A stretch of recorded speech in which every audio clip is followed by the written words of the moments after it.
All right, so the next tool we're going to talk about is the little piece of metal. It's called an erasing shield.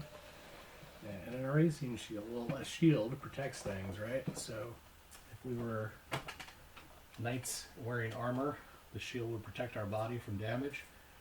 An erasing shield protects your drawing while you're trying to do some erasing. And here's why that's necessary. If I've got my big eraser here, and I drew a couple of lines, and I accidentally drew them a little too long, I need to go in there and I need to clean up where those two lines meet so they form a nice square corner. The fact is, though, I'm never going to get it perfect because as I get close to the line, I'm going to wipe out part of the good part. And I don't want to do that. So the way the erasing shield works is you cover up the good parts and you leave the parts you want to erase in the window, and then when you erase through the window, you've erased precisely, perfectly, sharply right up to wherever you wanted to stop. Okay, so that's a real nice way to work with the tool. And now your technical drawings can be perfect because you can erase up to whatever little point you want to stop at.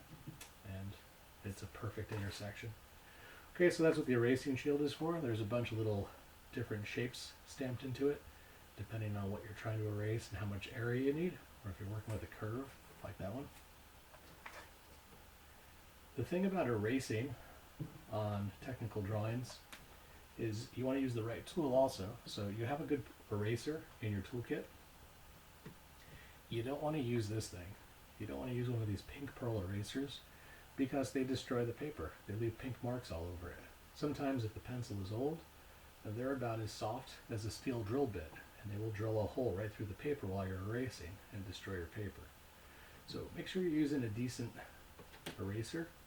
And then when you're done, please resist the urge to do this.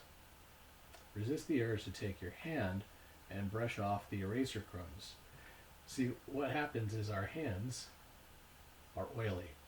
And even if they don't look oily, your skin exudes oil all day long, right? That's how it stays moisturized.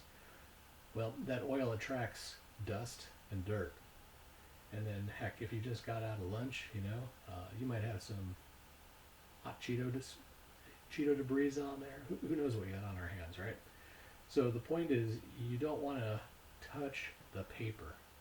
Touching the paper with your fingertips, bad idea.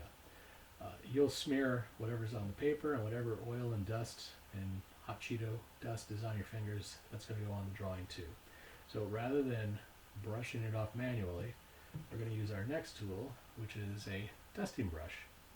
Alright, so the dusting brush would be for going in and then clearing off whatever eraser crumbs you need to get rid of.